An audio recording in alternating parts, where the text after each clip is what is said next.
Peddi trailer. So అయితే ఈ Peddi movie first NTR చేయవలసిందిగా తెలుస్తుంది. అయితే ఈ ఎన్టీఆర్ దగ్గరికి వచ్చిన కథ కాస్త రామ్ చరణ్ దగ్గరికి వెళ్ళిందంట. సో దీని గురించి ఒకసారి డిస్కస్ చేద్దాం. ప్రస్తుతం మనతోటి సినీ క్రిటిక్ జగదేవ్ గారు ఉన్నారు. వెల్కమ్ చెప్పేద్దాం.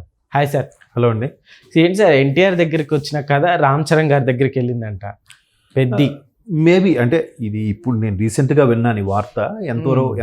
ఎంతవరకు వాస్తవం ఉందని నాకు తెలియదు. ఎందుకంటే ముందు నుంచి బుచ్చిబాబు సానా గారు ఉప్పెన హిట్ తరువాత నెక్స్ట్ మూవీ అంటే ఇంకా ఒక దాన్ని ఎలా అంటారు, ఒక లవ్ స్టోరీ తీశాడు కాబట్టి ఇంకా లవ్ స్టోరీ పరమైన సినిమాలే తీస్తాడు ఈ డైరెక్టర్ అని ఒక ముద్ర పడిపోకుండా అలా అని అన్ని రకాల తీగలు అనిపించుకునేలాగా మంచి స్టోరీ, డిఫరెంట్ స్టోరీ, దానికి దీనికి సంబంధం లేదు అన్నట్టుగా చూపించుకునే విధంగా ఒక స్క్రిప్ట్ రాసుకొని దానికి రామ్ చరణే డేట్స్ కావాలి, దానికోసం ఎంతో పట్టుపట్టాడట. ఈవెన్ సుకుమార్ గారిని కలిసి సుకుమార్ గారి ద్వారా చిరంజీవి గారి ద్వారా రికమెండేషన్ చేయించుకొని లేదా రామ్ చరణ్ని వాళ్ళ మేనేజర్కి అప్రోచ్ అయ్యి రకరకాలుగా చాలా ఇబ్బంది పడ్డాడంట బుచ్చిబాబు సానా.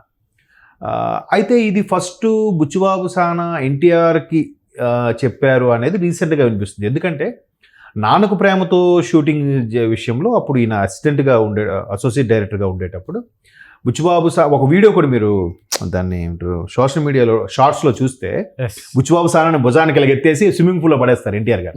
సో అంత ర్యాపో డైరెక్టర్ కానీ ఎన్టీఆర్ గారు కానీ. ఎన్టీఆర్ కూడా చాలా ఎనర్జెటిక్గా ఉంటాడంట ఆయన. ప్రతి ఒక్కరితో నేను ఇంత స్టారు ఇమేజ్, అట్లా నేనంత ఫ్యామిలీ బ్యాక్గ్రౌండ్, మహానుభావుడు మనవుడిని, హరికృష్ణ గారు అబ్బాయి, అట్లా ఏం ఉండదు. చాలా సరదాగా జోవియల్గా జోకులు వేస్తుంటారు. ఏదో మన హీరో కదా క్యార్ వాళ్ళ కూర్చోవడం అలా ఉండదు. చాలా ఇది ఉండదు. అదే మనం ఆ వీడియో చూడొచ్చు. బుచ్చిబాబు సార్ని తీసుకొని సార్ వద్దన్నా కూడా స్విమ్మింగ్ పూల్లో పడేయడం, సరదాగా ఏడిపించడం చేస్తుంటారు. అయితే మేబీ అంత చనువు ఉంది కాబట్టి సార్ నేను ఒక స్టోరీ లైన్ అనుకుంటున్నాను. ఒక విలేజ్ బ్యాక్డ్రాప్లో కంప్లీట్గా ఒక గేమ్కి సంబంధించి ఆ విలేజ్ని గెలిపించే ఒక పెద్ద పాత్రగా చూపించాలనుకుంటున్నాను అని ఈయన చెప్తే, దీనికి ఆల్రెడీ విలేజ్ పాత్రలో మీ గురువు గారు తీసిన సినిమా రంగస్థలంలో రామ్ చరణ్ ఎంత బాగా ఒదిగిపోయాడో చూసి, సో మళ్ళీ నువ్వు రామ్ చరణ్ పట్టుకో బాగా సూట్ అవుద్ది అన్నట్టుగా ఈయన సజెస్ట్ చేశాడు అన్నట్టుగా వచ్చింది వార్త. కానీ నేను విన్నది ఫిల్మ్ నగర్లో వర్గాల సమాచారం ప్రకారం నాకు అర్థమైంది ఏంటంటే, అసలు దీన్ని స్టోరీ లైన్ అనుకున్నదే రామ్ చరణ్ మైండ్లో పెట్టుకునే రాసుకున్నాడంట. ఓకే. మేబీ ఎన్టీఆర్ గారికి చెప్పినప్పుడు సార్ ఇది రామ్ చరణ్ గారు అనుకుంటున్నాను, ఓకేనా ఏంటి అని అడుగుంటారు. దాన్ని ఎవరో విన్నవాళ్ళు ఇట్లా పోర్ట్రే చేసి ఉండొచ్చు. బట్ బుచ్చిబాబు సానా గారు మొదటి నుంచి కూడా రామ్ చరణ్ గారు ఎప్పుడు డేట్స్ దొరికితే అప్పుడే స్టార్ట్ చేస్తా, అంతవరకు నేను ఇలాగే ఉంటా అని చెప్పాడు. నేను ఇంకే సినిమా నీకు ఇదే సినిమాకి వర్క్ చేయను, రామ్ చరణ్ గారు డేట్స్ ఇస్తే ఆ సినిమాకి వర్క్ చేస్తా, లేకపోతే చేయను అని చెప్పాడంట. అంటే ఆ కథ మీద ఉండే నమ్మకము, కాన్ఫిడెన్స్ అనమాట. ఖచ్చితంగా ఇది రామ్ చరణ్ అయితేనే జనాల్లోకి వెళ్తుంది, రామ్ చరణ్ అయితేనే దాన్ని సాటిస్ఫై చేయగలుగుతారు. అంటే ప్రతి దర్శకుడు కూడా కొన్నిసార్లు కొంతమందిని మైండ్లో పెట్టుకుని రాస్తారు, కానీ అవి కొన్నిసార్లు ఒక అంటే దాన్ని ఎలా చెప్పాలి, టైం బీయింగో లేదంటే ఇంకొక రకరకాల కారణాల వల్ల వేరే వాళ్ళకి వెళ్తాయి. ఈవెన్ ఆహాలో వచ్చిన అన్స్టాపబుల్ ప్రోగ్రాంలో కూడా బాలయ్య గారు అదే చెప్పారు. అదేంటది బిమ్లా నాయక్ సినిమా ఫస్ట్ బాలయ్య గారి దగ్గరికి వెళ్ళిందంట. అది వెళ్తే అందులో చెప్పారు కదా, తర్వాత ఇది నేను కాదు, ఇందులో ఉన్న షేడ్స్కి అక్కడ విలన్ అనే ఒక ఎంపీ కొడుకో ఎవడో వాడితో పెట్టుకునే విధంగా మాసులకు కావాలంటే ఇది పవన్ కళ్యాణ్ అయితే ఆ స్టార్డమ్ మీద సినిమా బాగా ఇది అవుతుందని చెప్పి పవన్ కళ్యాణ్ దగ్గరికి వెళ్ళమని చెప్పి బాలయ్య గారే చెప్పారంట. సో ఇప్పుడు భీమ్లా నాయక్ ఏ స్థాయిలో వైసీపీ ప్రభుత్వం ఉన్నా కూడా ఏ స్థాయిలో అది ముందుకు సినిమా తీసుకెళ్ళిందని మనం చూడొచ్చు. సో అట్లాగా అటు కొన్ని సందర్భాల్లో మళ్ళీ వేరేగా ఉంటాయి. ఇప్పుడు ఈడేట్ సినిమా పూరి జగన్నాథ్ గారు యాక్చువల్గా హీరో సుమంత్ ఉన్నారు కదా, మన నాగార్జున గారు మేనలేడు, ఆయన మైండ్లో పెట్టుకుని రాశారంట. కానీ అప్పుడు మరి ఆయన బిజీ అయిపోవడం వల్ల, డేట్స్ కుదరడం వల్ల ఇంకా రవితేజ గారు తీశారు. Raviteja కెరియర్లోనే biggest black buster. ఒక చిరంజీవి గారికి ఒక ఖైదీయాలగో, రవితేజ గారికి ఒక ఈడియట్, అలాగా టర్నింగ్ పాయింట్ అయిపోయింది. సో అట్లా అంటే ఒక్కొక్కసారి అది యాదృచ్ఛికమో లేకపోతే అలా జరుగుతుందో చెప్పలేము.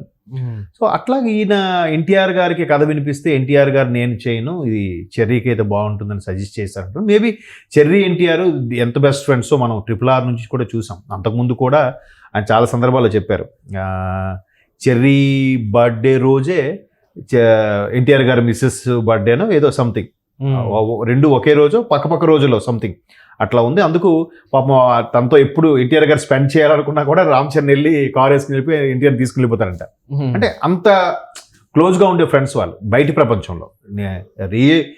రియల్ స్టోరీలో కన్నా రియల్ స్టోరీలో కూడా వాళ్ళిద్దరూ అంత మంచి friends, Ram Charan and NTR.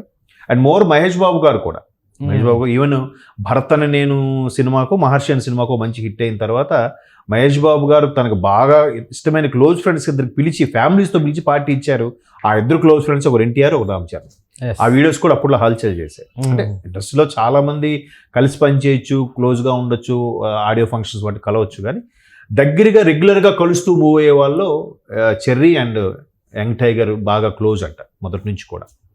So and more over cherry గారు, రానా మళ్ళీ క్లాస్మేట్స్, ఆ ఇద్దరు క్లోజ్. రకరకాలుగా అంటే ఒక్కొక్కరు ఇంటెన్షన్ ఒక్కొక్కలాగా ఉంటుంది. అందరూ ఒక అభిప్రాయాలు కలిసిన తర్వాత వాళ్ళు ఎందుకు క్లోజ్ అయ్యారు అనేది మనం చెప్పలేం, ఎవరు ఫ్రెండ్షిప్ వాళ్ళకు.